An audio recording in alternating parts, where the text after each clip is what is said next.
Hello and welcome to a completely new series on my channel, starting with this video, learning from my mistakes.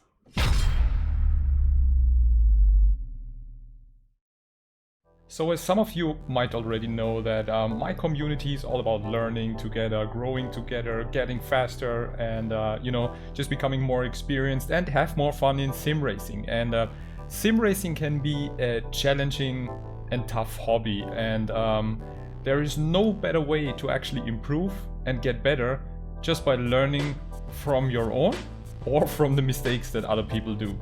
So I'm starting this new video series to showcase you the mistakes I make and how you can learn from them, and to just also keep the hashtag introduced, unfiltered sim racing, to actually show you that sim racing is not that easy as some of the pro drivers make it look like, that mistakes can happen and will happen, but I will make sure to teach you and guide you on how you can prevent these mistakes, and yes, just show you what you can learn from the mistakes I did. If you have not done so far, please consider subscribing to the channel to not miss any of the future video updates, and also catch me live on stream doing my league races. And if you enjoy the video, please consider giving it a thumbs up to help support my channel. Thank you so much and enjoy the video. So for this first episode, I want to jump into the sim racing experience at Zandvoort, which is a mixed grid, and as you can see, GT3, GT4, I was starting from 5th position of GT4. I had a really good start and moved to the middle for the first turn in Zandvoort, and yes, I got squeezed there pretty tight, and you see the first incidents happening there of some GT3s colliding, and I thought, okay, I survived that. I'm going through there, and now comes one of the first tricky sections actually, and unfortunately there are cars piling up. I'm going to the outside, hitting another car again, trying to gain control of my car, getting back on track, and yeah, basically starting the race. So there was a lot of chaos happening. Let's take a closer look of what might have gone wrong and what I could have done differently. So let's move to the outside camera and take a look again of how I started. And I think me being able to start and react to the green lights really quickly is kinda a blessing, but also a curse, because in this situation it kinda gave me too much speed and I was moving in next to the Porsche. Now, the first turn in Zandvoort being a right-hander, this was not such a good idea, because it positioned me completely on the wrong half on the racetrack. And as you can see now, it actually squeezed me in between two cars going 3 wide at this moment. So this is actually not a place where you want to be, and there was no other way to go. Now, what I could have done differently is stay behind the Porsche. Sometimes it's not always a good idea when you have a really good start to move to the left or the right. In this case, it would have been better to move to the right side, to be on the inside line for the first turn. But as I had no other way, and at this moment was very motivated, I thought, okay, I'm just gonna swerve to the left side, and I'm gonna be quick enough to reposition myself for turn 1. But that was not the case, as we just saw. So one idea that would have worked out probably is just stay behind the Porsche and just lift off the throttle, follow the Porsche, and try while braking to move on the inside, or just stay behind the Porsche. And as we can see here, if I would have done that, I would still be here on the inside and would have not been caught up in any incident, which I wasn't by at that point. But due to me being now on the completely wrong side of the track, and now getting a punt here, and now on to the left, and again here, being way on the wrong line, I would still be somewhere here behind the red Porsche probably. And then see what happens. Audi in front gets punted by the BMW, and we have cars piling up, and at this moment I just saw it too late. I could not react. The same actually happened to the Porsche in front there. Let's make it a little bit slower. So you see the Porsche getting in there, but the right hand side is completely free. Look at that. If I would have been behind the Porsche, I might have been able to evade it, like all the other cars are doing that were behind the Porsche actually. And I was just on the wrong side there and was completely in all the chaos, and yeah, losing around I think 10, 11 or even 12 positions, and unfortunately a lot of damage at this point. I had around 30 seconds of damage in a GT4, completely compromising my whole race. So I know you might be thinking, whew, those were a lot of ifs, but from my previous experiences, when you have a very fast start, it is always better to position yourself on the inside of the upcoming turn, not on the outside or even going 3 wide as I risked it here. So unfortunately, this was not the end of the incidents. We continued the same lap after quite a few turns. I was starting to notice, okay, the damage is way too much. I'm struggling with the car, and you can see me here in the left-hander, way off the line, outside, trying to somehow move through the field, which was at this point already a really bad idea with 30 seconds of damage and the car handling really bad. And now look what happens. I completely miss my brake marker, dive into the inside and just manage to kind of throw the car in and not touch anyone. So this is what you call a dive bomb, but in this case was completely unintentional. So let's look on the outside cam what happened.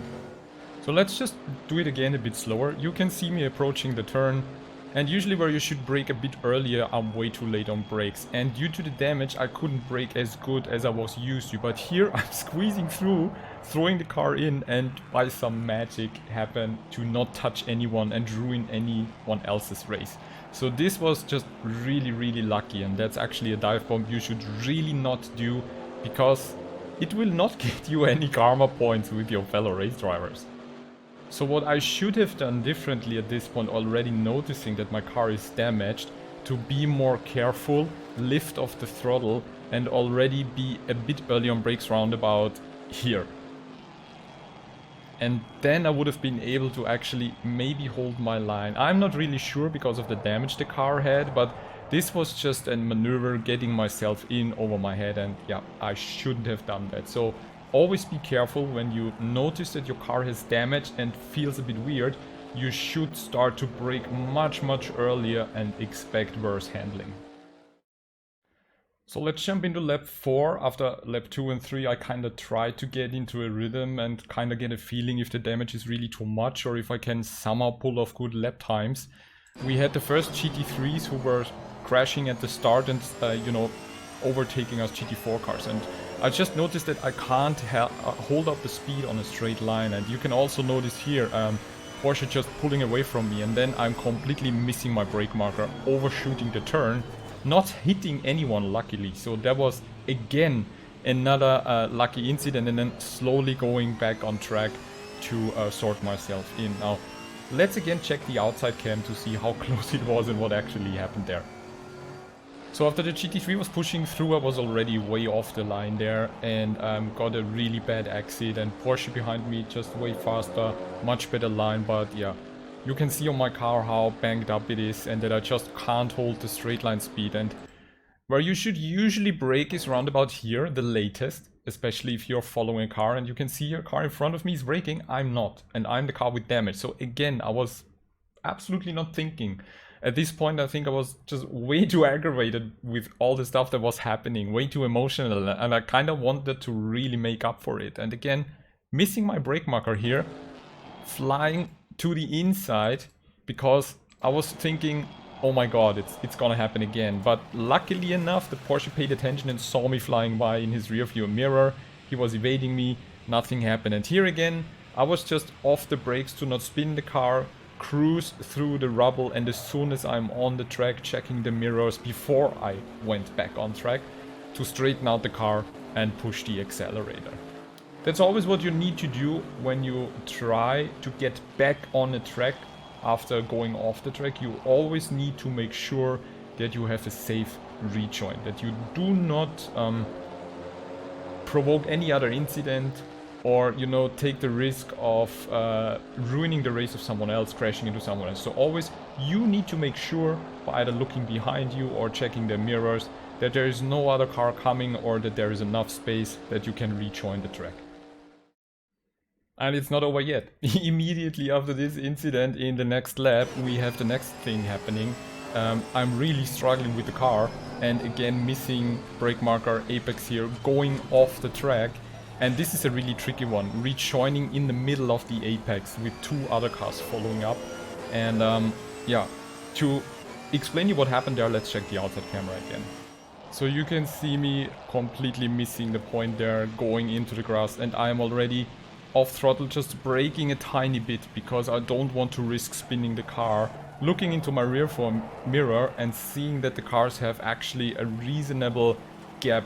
So I just went out on track and tried to recover. And the interesting part that actually happened that at first to the stewards it looked like a really unsafe rejoin. But what actually happened were that the cars behind me were already slowing down because of the braking point. So let's just check the back of the car how that looks. You can see the cars following me completely missing the line there, going into the grass, just slightly playing with throttle and brakes, and then the car behind me also hitting the grass there, slowing down, and the other car evading while I'm going back on track. So there was, again, luckily enough, no risk of a crash there. If I would have just maybe exited a bit faster, or the other car, the Aston behind me, wouldn't have done the same mistake only in a slighter fashion, it probably would have ended completely different. So again, make sure that when you join a track, you do it in a safe way. Make sure that no car behind you is at risk to crash into you. And also, when you go on grass, this is very slippery. So when on grass, lift the throttle and just brake a tiny bit to kind of get control of the car. Because if you just smash the brakes while going into the grass, you will spin the car, lose control, and probably crash into other cars. And yeah, so after 5 laps, I decided to do something that I should actually have done like already in the 2nd or 3rd lap, when noticing that the car was just too banked up. I wasn't able to hold my line, I wasn't able to brake, and yes, I know, it's a 60-minute race with no mandatory pit stop. So I didn't want to accept that I have to do a pit stop and completely compromise my whole race result. But I was losing around about 5 seconds per lap on the other GT4s, and if I would have decided to pit earlier, all the other incidents would have probably not have happened, and I would have had an easier time to recover. So I lost nearly half a minute to 40 to 50 seconds while doing these 4 or 5 really bad laps. So you then see I just fortunately always have like a small pit strategy with tire pressures and repairs prepared in case of emergency. So I just, you know, jumped into the pit and did the repair. So that's always a good idea if you just have too much damage. In the case of a GT4, I think the threshold unfortunately really is around about somewhere at the 20 to 30 second mark. You have massive chassis damage and probably also brake and suspension damage already, to just get your car repaired, because you will compromise your full race. And then most of the race was pretty quiet, except, you know, GT3s overtaking us, and then unfortunately this happened. Where I was catching up on the other the one and only GT4, and while trying to overtake him, I unfortunately hit him on the corner exit. It was a really bad mistake. So let's just take a closer look at what happened there. So as some other GT4s were lapping us and GT3s were coming up, I was getting really close to the Camaro, and on brakes he unfortunately hit the GT3 that was trying to overtake us, sending him off at the same place where I was going off. And I'll kind of like, okay, this is my chance, dive to the inside. But I saw, oh my god, the Audi is going back on track, and I was scared. And I was not focusing on holding my line, too much on throttle, hitting the Camaro on the outside and pushing him off track. Looking at it from the outside, you can see better what I mean with seeing the Audi going off track, me braking really close to the Camaro. My car is repaired, I had no other incidents or crashes, and I see him going wide there. And I'm diving in, but unfortunately just playing a bit too much with the throttle. And at this point I see the Audi, I get scared, and I'm not holding the line. And at this moment I completely forgot about the Camaro next to me. I was thinking, okay, it's all working out, it's fine. Oh my god, there's an Audi, and I just let go. While there was actually no threat. Nothing happened. The Audi was doing the same as I did. He had a responsible and really safe rejoin. It was just me completely losing my focus. So in this case, what should I have done differently? A better way would actually have been to slow down a bit more, and at this point maybe not even risk the overtake, but he was going wide, so you take the opportunity. And here I'm already on throttle there at the apex. That was way too early. So I should have just coasted a bit more, not risking so much and staying safe and give him more room. That's also, if you are the person doing the overtake, you have the responsibility to do it clean. I didn't do it in this case. I apologized to him. Everything was fine, but unfortunately, yes, another penalty added to the list. So let's keep these videos short and to the point, where you can see how to learn from mistakes that other people, in case me, are doing. And yes, I'm still learning. I'm still doing mistakes, judging, situations the wrong way or reacting the wrong way. But that's sim racing.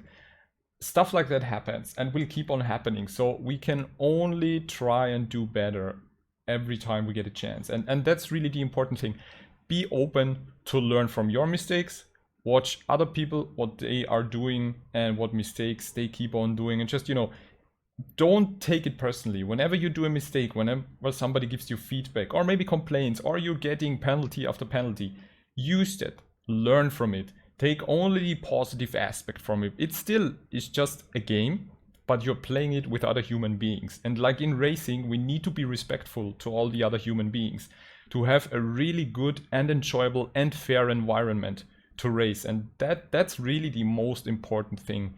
Focus more on being consistent, being clean, and to actually survive a race and not get involved in a carnage and a wreckfest like it happened for me in this race at Zandvoort. So from now on, I will add more and more videos to this new series to show you what I experienced in my races, what happened, what I did wrong, and maybe also show you some of the maneuvers and positive incidents where it actually went really well and where I had a good strategy. So I hope you enjoyed this.